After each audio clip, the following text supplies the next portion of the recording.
Hi, my name is Luna, and for most of my life, I believed in something beautiful but tragically naive. I believed that if you gave love without limits, it would eventually be returned.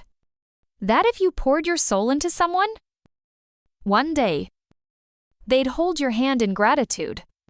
That motherhood, even the kind born not from the womb but from the heart, was unbreakable. I was wrong. It started with a phone call. Just another Wednesday morning in Santa Clara. The light filtered softly through the kitchen blinds, dancing over the wood-paneled cabinets I hadn't changed since the late 90s. I was standing barefoot in my robe, stirring sugar into my coffee when the ringtone chimed Brandon. It read, "My son." "Hey, Mom." His voice came through. Smooth. Cheerful. Too cheerful. "Listen. Chelsea and well, you know how we've been trying for a baby." My heart leapt. "A baby! We just got the news we're pregnant." "Oh my God." "Brandon," I gasped. That's the most beautiful thing I've heard in years," he laughed. A light, easy chuckle. "Yeah. It's pretty amazing. But, there's just one thing." Of course. There's always one thing. He needed help. Medical expenses. Baby prep. Prenatal care. Chelsea's insurance didn't cover enough. And he was in between jobs again. Could I wire over $250? Null, I didn't even blink. Of course. "Sweetheart, I'll transfer it by the end of the day. You take care of that wife of yours. And that little one?" His voice softened, almost convincing. "You're the best." "Mom." I smiled, lingering in that rare moment of warmth, even if it felt scripted. "Love you, Brandon." Click. But just as I was about to set the phone down, I forgot to fully hang up. The line remained open for a second longer than it should have. And that second shattered everything. I heard her voice, "Chelsea." "Finally." She scoffed.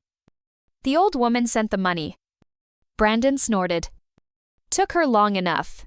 I thought we'd have to fake a miscarriage." Chelsea laughed. "I mean, what's another lie?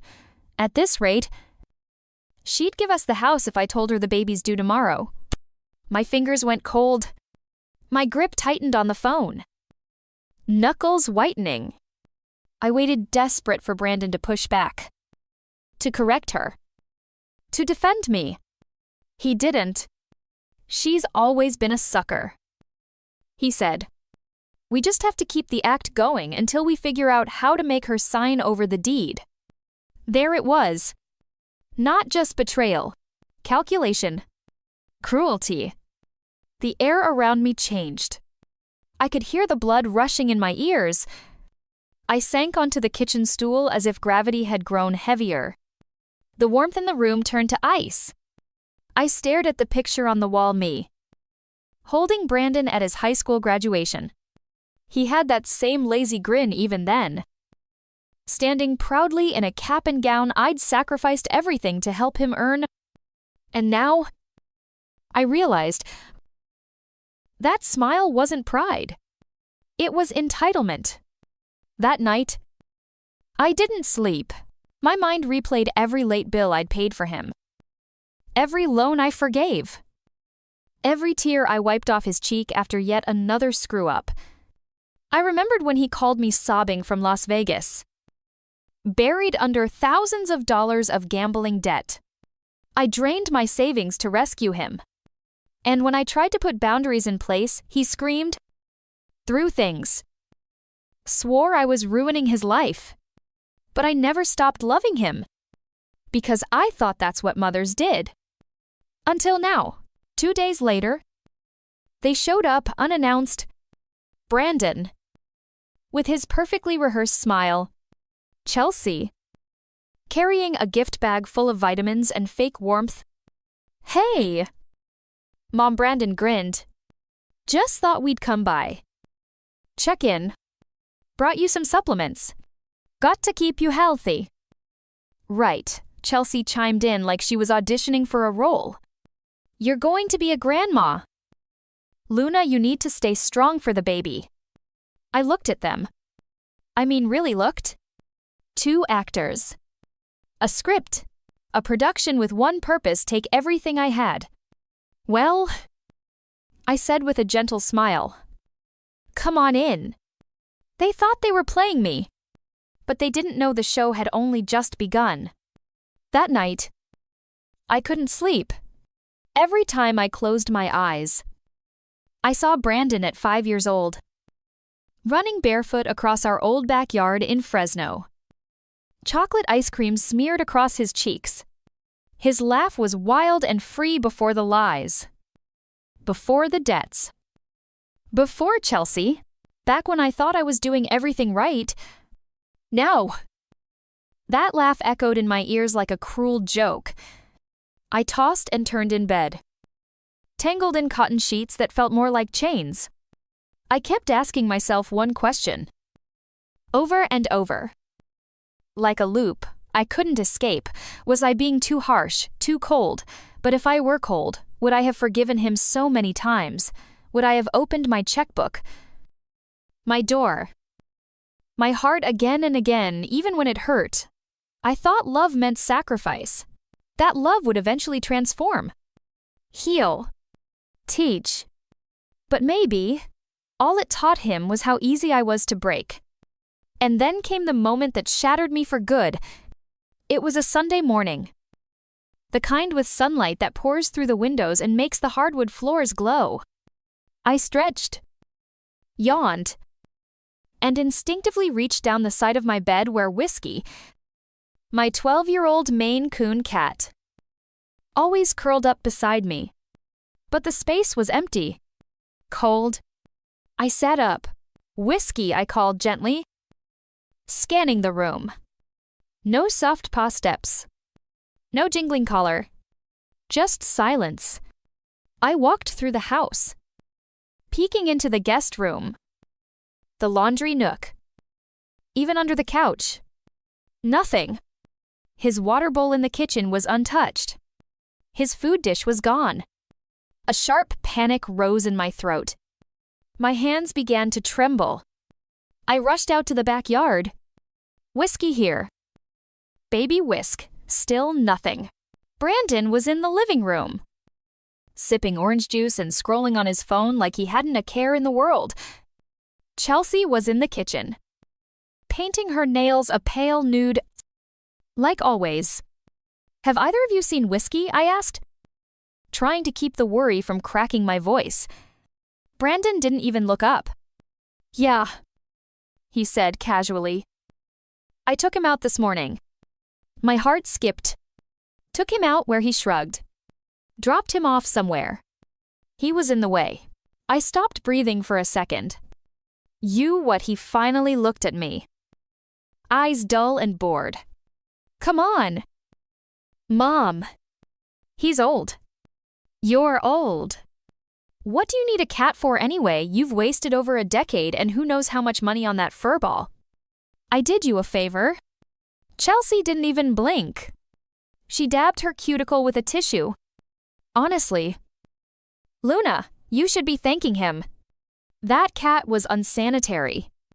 It's about time." I just stood there, frozen, like my bones had turned to glass. I walked slowly to the side table where an old photo sat. A younger me, with Whiskey as a kitten in my arms. Both of us beaming. He was the only creature in my life who gave love without condition.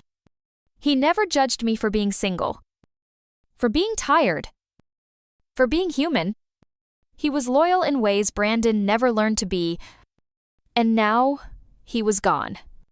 Just like that. I don't remember much of the rest of that day. I moved on autopilot, fixing lunch, folding laundry, listening to Chelsea complain about the weird smell in the guest room. But inside, Something fundamental had shifted. I realized in that moment that Brandon hadn't just lost his way, he had lost his soul. And I had lost myself somewhere in the years of forgiving him. I went to bed early that night. The house was quiet, but it didn't feel like home. It felt like a stage. And I was the only one left without a script. And then I heard them. Muffled voices from down the hallway. I leaned closer to the door. Chelsea's laugh. Sharp and greedy. Once the house is in our name, she's out. Period. Brandon replied. Tone flat and cold. Yeah. Let her figure it out. She's dead weight. I've got you now. I don't need her. I clutched the doorknob. My nails dug into the wood. The words burned into my brain like a branding iron. I had spent over 3 decades pouring everything into a boy who now saw me as an obstacle. Not a mother. Not even a person. Just something to move aside. That night, I didn't cry. I didn't scream. I just stood at the mirror in the bathroom, staring at the lines on my face, the grays in my hair. The woman looking back at me wasn't broken. She was waking up. I whispered to my reflection, no more. I don't know what pushed me toward the living room that morning. Maybe it was instinct. Maybe it was the stillness of the house. The quiet hum of fake peace. Or maybe it was something deeper, something primal whispering. Go look. Now. I was tidying the couch when I saw it, Brandon's laptop. Still open on the cushion. The screen glowing faintly. He'd gone out with Chelsea to pick up some paint swatches. They wanted to freshen up the master bedroom. As if I wasn't still living there. I shouldn't have looked. I told myself that. But something inside me needed to. I sat down and read the first browser tab. How to cash in a life insurance policy without alerting the beneficiary. Best hiking spots with high elevation drop-offs. Fatalfallstatistics Yosemite 2022.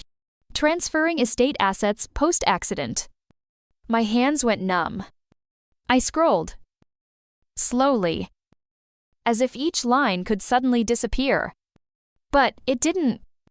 It was all still there. Meticulously researched. Bookmarked. I closed the laptop gently and sat back. So this was it. To them. I wasn't a mother. I was a payout. A signature. A check waiting to be cashed. That night, I didn't sleep. Again. But this time, I wasn't grieving.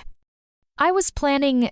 The next morning, I drove myself to a small insurance office on El Camino Real. The woman at the front desk was polite and efficient. Hi, I said, my voice surprisingly calm.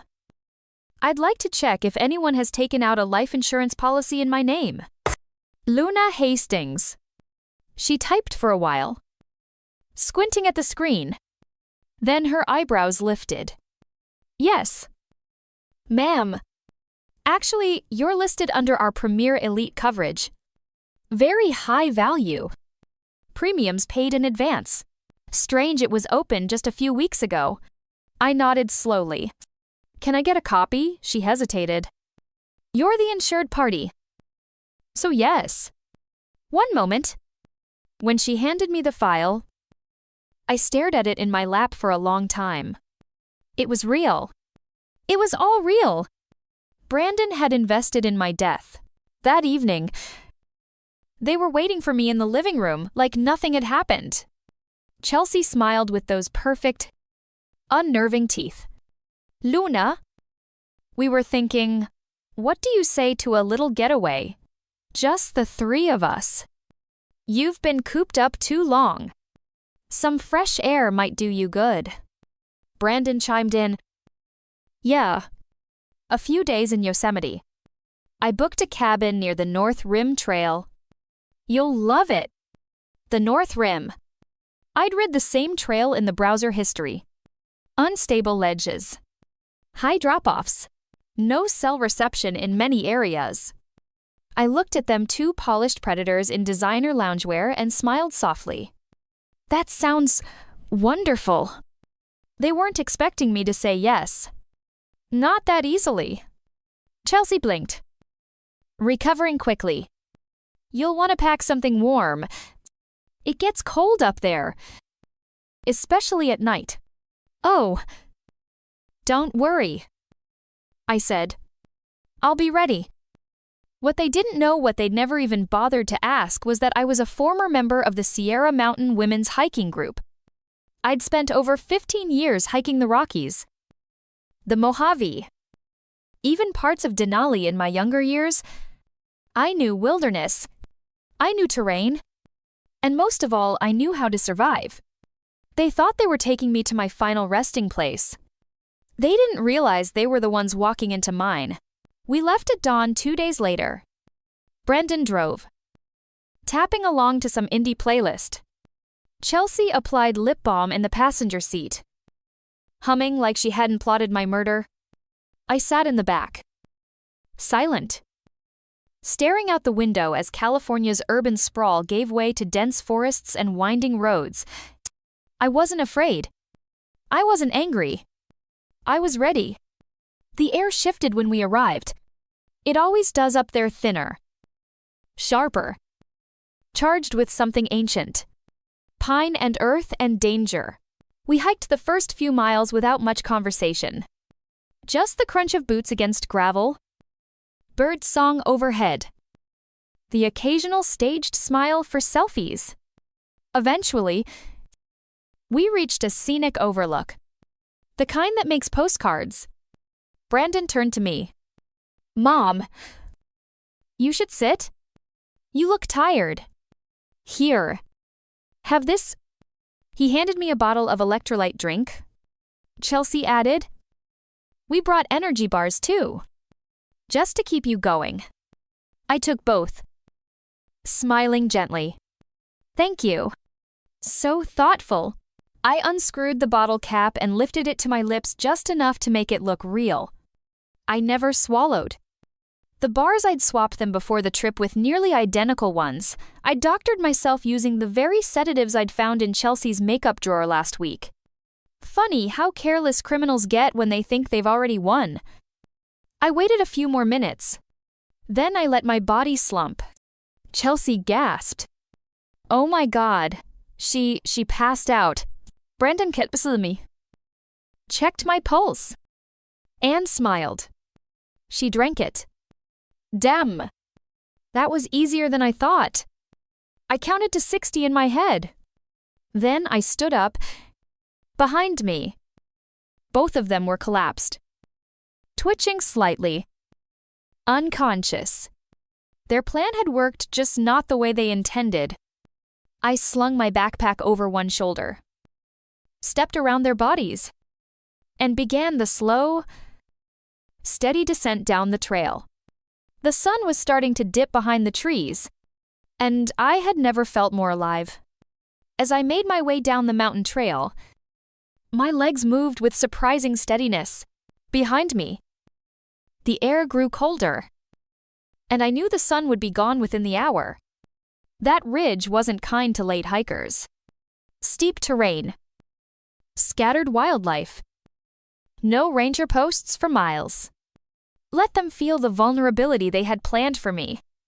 Let them wonder if I'd call for help. Let them face nature unfiltered. Wild. Indifferent.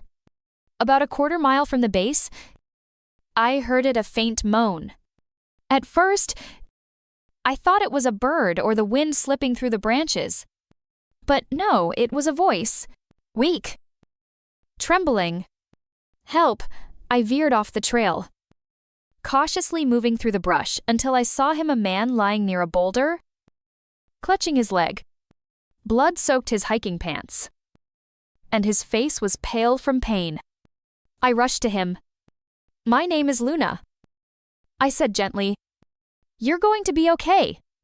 He nodded faintly. Leonard Walsh. As I dialed 911. I recognized the name. Leonard Walsh, CEO of Walsh Biotech, one of the most powerful medical venture firms on the West Coast. I remembered Brandon once raving about how his company had pitched to them and gotten rejected, something about not aligned with their values. The irony didn't escape me. But none of that mattered in the moment. I stayed with him until help arrived, used my scarf as a tourniquet, spoke to the EMTs clearly, and rode in the ambulance beside him until he was admitted safely into the ER. When he opened his eyes again, hours later, he looked at me like I was some kind of angel. "You saved my life," he whispered. I just smiled. I was in the right place at the right time. He insisted on getting my name and number. I almost hesitated, but something in his gaze, kindness without expectation, made me say yes. I left the hospital just before sunrise. The sky was still purple, the air crisp with the smell of eucalyptus and faint fog. And for the first time in years, I wasn't returning to a house built on eggshells. I was walking toward something new, back home.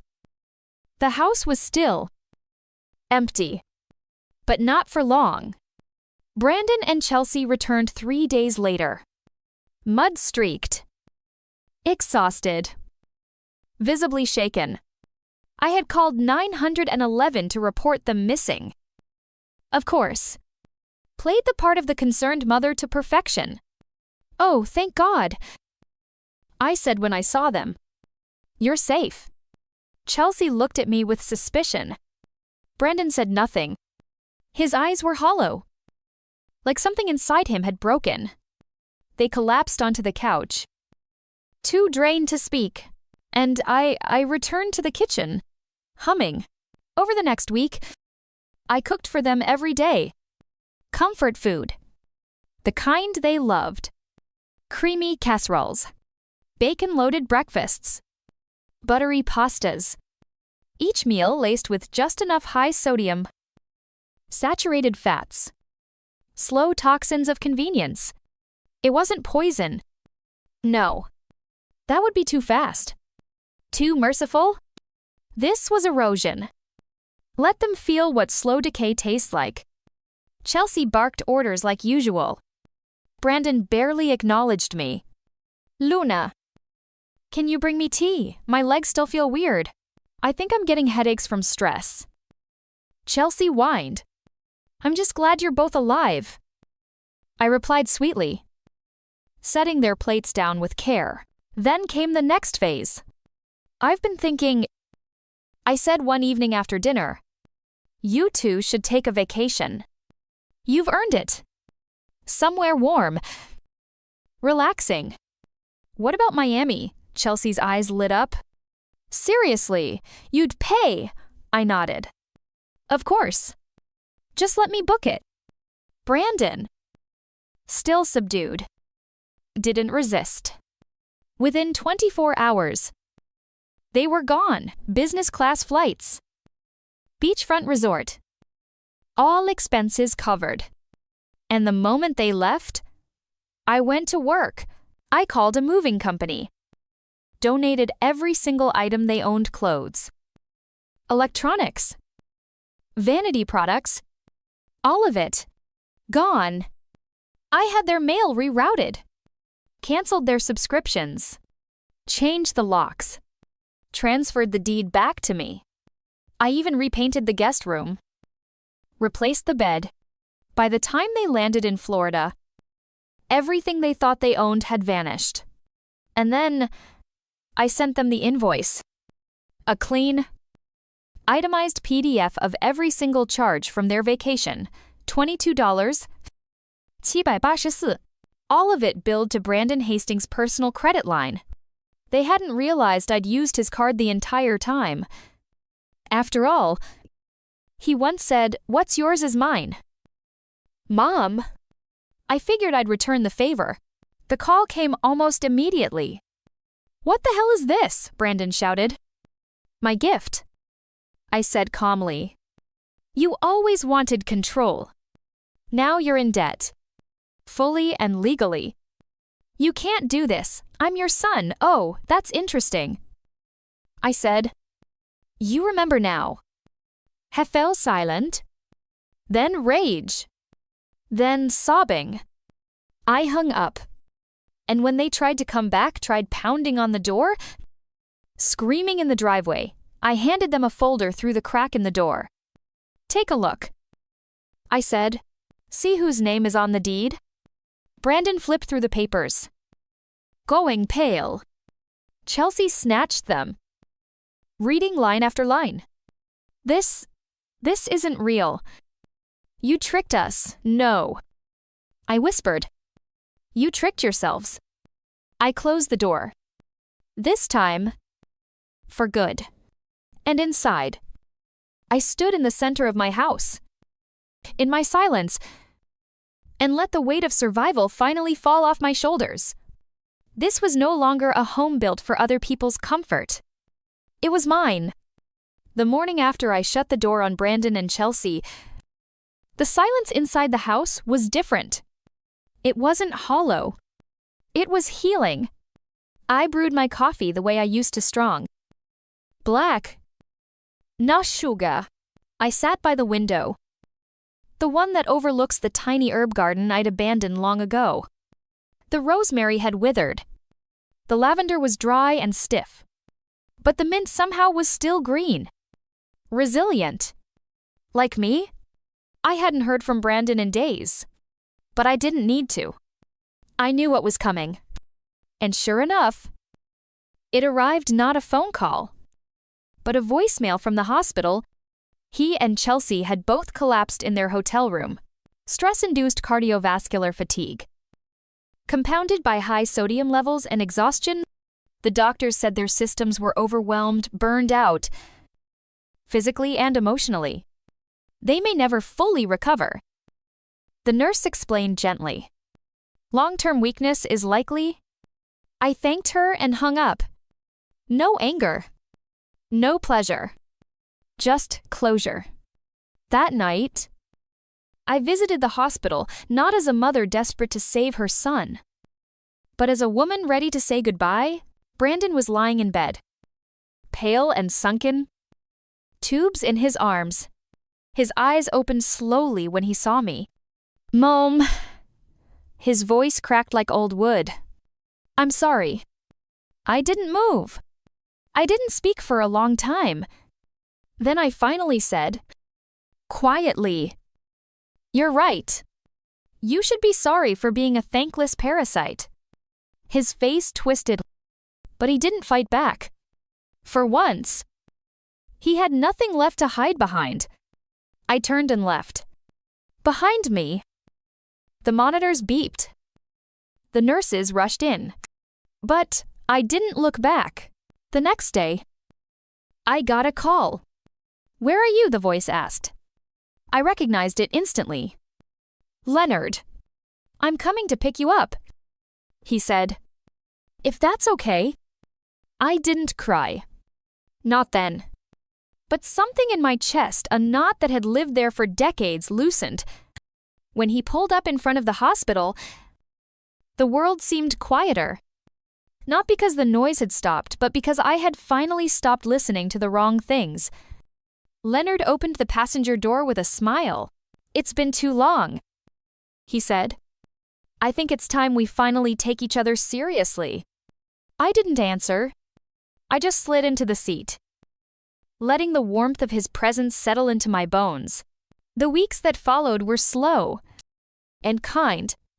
He took me to a pottery class, a book club. We walked every morning at the edge of Shoreline Lake, listening to birds instead of bad news. I cooked again, but this time, just for me. Or for us. Not to please. Not to control. Just to share. I repainted the kitchen. I donated all of Brandon's old things. He planted new herbs, Leonard. Thyme. Sage. They all thrived. And every so often, I would catch Leonard watching me, not with desire or pity, but with quiet admiration. As if he saw the woman I was always meant to be. One afternoon, I received an envelope. No return address. Inside were corporate documents, internal memos, emails. A full trail of correspondence showing Brandon had been blacklisted by every major investor on the West Coast. His name erased. His reputation gone. I didn't need to ask who sent it. Leonard never mentioned it. But the next morning, he brought me a fresh cup of coffee and kissed the top of my hand. No words. Just warmth. Sometimes, love isn't about fireworks. Sometimes, it's about silence that feels safe.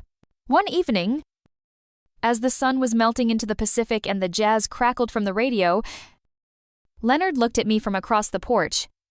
"Do you think?" he said slowly. "You'll ever fall in love again?" I turned toward him, the twilight casting soft shadows across his face. And I smiled. "Maybe." I said, "Maybe I already am." Because love isn't just about blood, or duty, or sacrifice. Sometimes, love is what's left after the storm. It's the peace that comes when you stop living for others and finally choose yourself. I'm Luna Hastings. I'm 61 years old.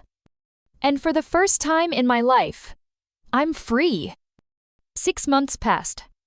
Life was no longer a battlefield. It was a canvas. I woke up every morning with purpose. Not panics. I brewed my coffee with joy, not dread. I took long walks by the lake, no longer scanning for shadows. And every time I passed a mirror, I didn't just see Luna. The survivor, I saw Luna, the creator. One afternoon, while sorting through old boxes in the attic, I found a journal from 20 years ago. It was filled with recipes, hand-drawn sketches, poetry pieces of a woman I had long buried under someone else's expectations. I ran my fingers over the pages and smiled. She was still in there. That night, I opened a blank Word document. Title: What Happens When a Mother Says Enough. It started as an essay, just for me. But the words came out like a flood. Stories poured from my fingers, stories of heartbreak, of betrayal, of survival, but also of grace, and of rising, again and again. When I finished, I cried not because it hurt, but because it finally healed. Leonard read the first draft in silence. When he finished, he looked up and said, "You need to share this." I laughed. Who would want to read it? He didn't smile. Everyone who's ever felt invisible. With his encouragement, I submitted the essay anonymously to a small online magazine focused on women's voices. They published it within a week. The response was immediate and overwhelming. Emails flooded in. Messages from women across the country. Some young, some older, some wealthy, some barely scraping by. But all of them shared the same note: "You told my story." I thought I was the only one. I finally feel seen. A literary agent reached out 3 weeks later. "Luna," she said, "this isn't just a story. This is a movement." I hesitated at first. I wasn't a writer. I was just a woman who survived her own life. But then I remembered all the years I stayed silent. All the years I made myself smaller for the comfort of others. Not anymore. So I said yes. The book took 5 months to write. I called it The Quiet Exit: How I Left Without Burning Down the House. It wasn't a revenge memoir. It wasn't rage-filled or sensational. It was calm, clear, fierce in its honesty. When it launched, I expected maybe a few hundred readers. Instead, it sold 100,000 copies in the first 2 weeks. I was invited onto podcasts, radio shows, even morning television. People didn't want drama, they wanted truth. They wanted a roadmap. And I gave it to them. Then came the letter. Handwritten. From a women's shelter in Ohio. We read your book in our Tuesday night circle. For the first time, I didn't feel ashamed for staying too long. Thank you for reminding us that survival doesn't have to be loud. It just has to be ours. I read that letter 10 times. Then I called Leonard. I think I know what I want to do next.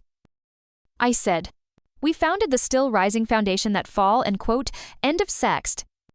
It wasn't flashy. No big galas or Instagram ads. Just rooms where women could sit in silence, or scream, or laugh, or write. We partnered with therapists, financial advisors, and lawyers. We taught women how to open bank accounts, how to file for custody, how to rebuild credit.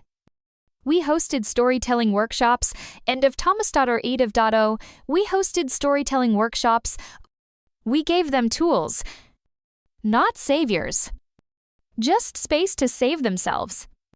We started with 1 location in Santa Clara. Now we have 5. And counting. Sometimes, I visit the shelters quietly. Unannounced. I sit in the back. I listen to their stories, their jokes, their pain, their breakthroughs.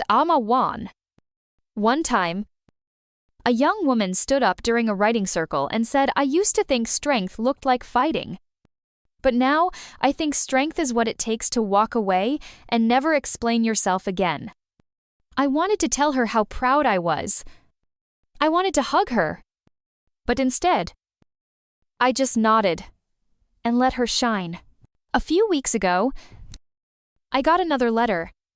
This one was from Brandon. He's now living in a halfway home. Chelsea left him a year ago. His voice in the letter was softer. He spoke of regret, of therapy, of trying to become someone he's never been allowed to be. He asked if I'd ever be open to seeing him. I haven't answered yet. And maybe I never will. Because forgiveness isn't something you owe. It's something you choose for yourself. And sometimes, not answering is the answer. Today, I'm standing on the porch of our newest center, watching a mother help her daughter tie her shoes. It's a quiet moment. But I've learned that quiet is not weakness. It is power. It is peace. I'm Luna. I lost everything I thought I needed and I found everything I truly was.